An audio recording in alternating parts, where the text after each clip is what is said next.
Hello class, welcome back to our online study session. In our today's class, we are going to start our chapter number 2 in your English grammar book, which is sentence. Okay, kids, let me explain the proper meaning of sentence. Sentence क्या होता है? आप लोगों ने हिंदी में पढ़े वाक्य. Okay, वाक्य क्या होते हैं? शब्दों को मिलाने से जब सार्थक अर्थ निकलता है तो उस मेल को क्या कहते हैं? उसे वाक्य कहते हैं. Same in English, a group of words that makes complete sense is called a sentence. कि हमने अलग अलग वर्ड्स को ऐड किया साथ में और उनको ऐड करने के बाद में जब एक ऐसा सेंटेंस बना जिसको पढ़ने से आपको कोई प्रॉपर मीनिंग समझ में आ रहा है, वो क्या कहलाता है? वो कहलाता है सेंटेंस. चलिए हम एग्जाम्पल्स के थ्रू समझते हैं. लाइक, आई, कार्टून्स, ये ग्रुप ऑफ वर्ड है? बिल्कुल है, ये ग्रुप ऑफ वर्ड है. इन द गार्डन, ये ग्रुप ऑफ वर्ड्स हैं? बिल्कुल है. ये दोनों ग्रुप ऑफ वर्ड्स हैं, बट ये सेंटेंसेस नहीं है. क्यों नहीं है? क्योंकि कोई प्रॉपर मीनिंग नहीं बता रहे हैं. लाइक आई कार्टून्स नहीं. अगर ये ऐसे होता है I like cartoons,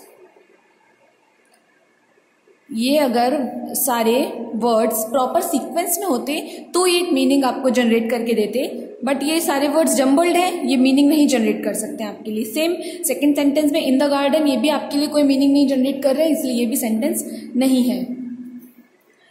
the first group of word does not make any sense, the second group of words make sense but not complete sense. First group of word कोई sense नहीं बता रहा क्योंकि ये कंप्लीट सेंटेंस नहीं है, sorry ये proper arrange नहीं है. सेकंड ग्रुप ऑफ वर्ड इसलिए सेंस नहीं बता रहा है क्योंकि कंप्लीट सेंटेंस नहीं है, तो इसलिए हम इनको दोनों को सेंटेंस नहीं मानेंगे. Now read this group of words. I like cartoons, Meena is walking in the garden. ये जो पार्ट था आपके पास में, हमने इसमें आगे एक और पार्ट ऐड कर दिया, मीना इज वॉकिंग, तो ये कंप्लीट सेंटेंस बन गया. आई लाइक कार्टून्स, मुझे कार्टून पसंद है, complete sentence. Meena is walking in the garden, Meena garden में वॉक कर रही है, कंप्लीट सेंटेंस है. ये दोनों आपके लिए सेंटेंस है क्योंकि इनमें वर्ड, सारे वर्ड्स प्रॉपर अरेंज है. ये एक ऐसा ग्रुप ऑफ वर्ड है जो आपको प्रॉपर सेंटेंस, प्रॉपर मीनिंग दे रहा है, इसीलिए हम इसको सेंटेंस मानेंगे. Okay, so here is the definition. A group of words that makes complete sense is called a sentence. Words का ऐसा ग्रुप जो आपको एक प्रॉपर मीनिंग दे, एक अर्थ दे, जिसको पढ़ने के बाद में आपको समझ में आए कि ये सेंटेंस क्या कहना चाह रहा है, वही सेंटेंस माना जाएगा. अदरवाइज कोई भी वर्ड्स का ग्रुप हो, हमने ऐड कर दिया, कुछ भी बना दिया सेंटेंस, और अगर वो सेंस नहीं दे रहा है, कोई मीनिंग नहीं दे रहा है, that not be considered as a sentence. Here are some more examples. My umbrella, not a sentence. From my house, not a sentence. School a playground my has, not a sentence. ये कोई sentence नहीं है, कोई meaning नहीं दे रहे हैं. Now here are the sentence. That is my umbrella is a sentence. My school is far from my house is a sentence. My school has a playground is a sentence.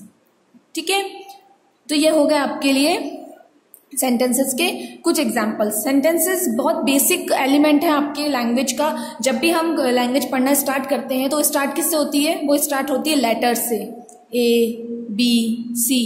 आगे वो किस में जाके form होती है? Words में, CAT, cat. Okay, उसके आगे जाके वो किस में फॉर्म होती है? उसके आगे जाके फॉर्म होती है सेंटेंसेस में. Cat is a pet animal, ये सेंटेंस से फॉर्म होगी. इसके आगे जाके वो कहाँ फॉर्म होती है? इसके आगे जाके फॉर्म होती है वो पैराग्राफ्स में. समझे? तो ये बेसिक एलिमेंट्स है. लेटर से बनते हैं वर्ड्स, वर्ड से क्या बनते हैं? सेंटेंसेस, सेंटेंसेस से बनती है लैंग्वेज. ओके, तो आपको अगर अपनी बात समझानी है किसी को क्लियरली, तो हमें क्या करना पड़ेगा? हमें प्रॉपर सेंटेंस आना चाहिए, हमें प्रॉपर लैंग्वेज आनी चाहिए, ताकि हम वो सारे वर्ड्स को प्रॉपरली अरेंज कर सकें. अब यहाँ पे आपके पास एक एक्सरसाइज है प्रैक्टिस के लिए. Tick the sentence and cross those which are not. यहाँ पे आपके पास में 10 स्टेटमेंट्स हैं. इनमें कौन से सेंटेंस हैं, कौन से नहीं, कैसे आपको रिकॉग्नाइज करना है, देखते हैं. Suhana is my best friend, ये सेंटेंस है? एब्सोल्युटली यस, तो इसको हम राइट टिक कर देंगे. The phone is ringing, sentence है? Yes. Is not Jyoti neighbour my, sentence है? नो, क्योंकि इसमें वर्ड्स तो सारे हैं बट ये अरेंज नहीं है प्रॉपर सीक्वेंस में, इसलिए सेंटेंस नहीं है. इसी तरह हमको ये सारे स्टेटमेंट्स पढ़ने हैं. जो सेंटेंस है उनको राइट टिक करना है, जो सेंटेंस नहीं है उनको क्रॉस कर देना है. अब कुछ इंपॉर्टेंट रूल्स हैं सेंटेंस के, वो हम देख लेते हैं. A sentence begins with a capital letter, sentence हमेशा किससे बिगिन होगा? कैपिटल लेटर से। A sentence ends with a full stop, sentence किससे एंड होगा? फुल स्टॉप से। एग्जाम्पल, द का टी कैपिटल है। The school is closed on Sundays, Sunday का एस इसलिए कैपिटल है क्योंकि प्रॉपर नाउन है। आगे हम अपने क्लास में, अपने सिलेबस में ये भी पढ़ेंगे। It can and with a question mark when the sentence ask a question, और ये हमेशा फुल स्टॉप से एंड हो, सेंटेंस इंपॉर्टेंट नहीं है। जब आपको सेंटेंस में कोई क्वेश्चन पूछा जा रहा है तो वो क्वेश्चन मार्क से एंड होता है। ओके, नेक्स्ट एक्सरसाइज मैं एक्सप्लेन कर देती हूँ। Match the group of words given in the 2 columns. Column 1 column 2 है आपके लिए। यहाँ पे आपके पास सब्जेक्ट्स है, यहाँ पे आपका प्रेडिकेट का पार्ट है।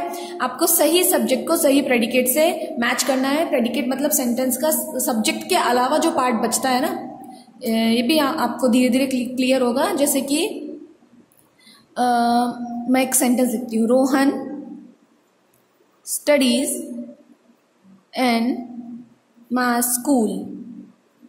अब सब्जेक्ट क्या होता है? ये आपका सेंटेंस बन गया। सेंटेंस तो समझ आएगी होगा सभी को क्या होते हैं। सब्जेक्ट क्या होता है? सब्जेक्ट होता है ऐसा पार्ट सेंटेंस का जो कि जो मेन वर्ब होती है ना, मेन जो एक्शन होता है वो कर रहा होता है सब्जेक्ट। अब चाहे वो कोई पर्सन हो, एनिमल हो, कोई भी हो, बट उसी को सब्जेक्ट माना जाएंगे। तो इस सेंटेंस का मेन पार्ट क्या है? रोहन।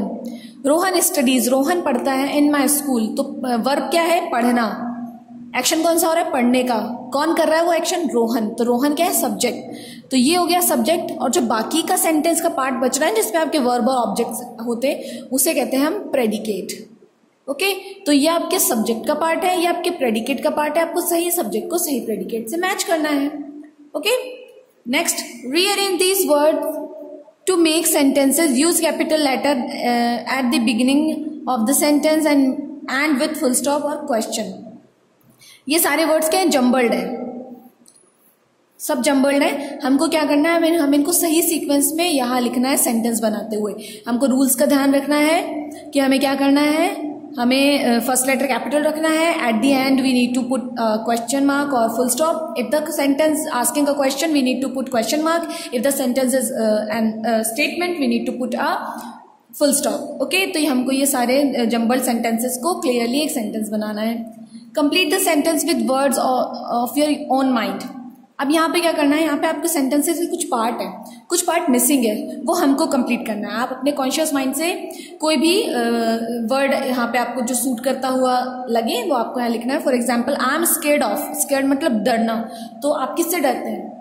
किसी से भी डर सकते हैं। I am scared of dogs, I am scared of lizards, I am scared of snakes, I am scared of ghost. कुछ भी जो आपको लगे कि आप इनसे डरते हैं वो आप यहाँ पे लिखें और सेंटेंस कंप्लीट करें। ठीक है, तो ये सारे आपको करने हैं वर्ब। जिन बच्चों के पास बुक्स नहीं है वो ये सारी एक्सरसाइजेस अपनी नोटबुक में कॉपी करें, उसके बाद में इनको सॉल्व करें। जिन बच्चों के पास में बुक्स हैं वो ये सारी एक्सरसाइज अपने बुक्स में कंप्लीट करें। ओके।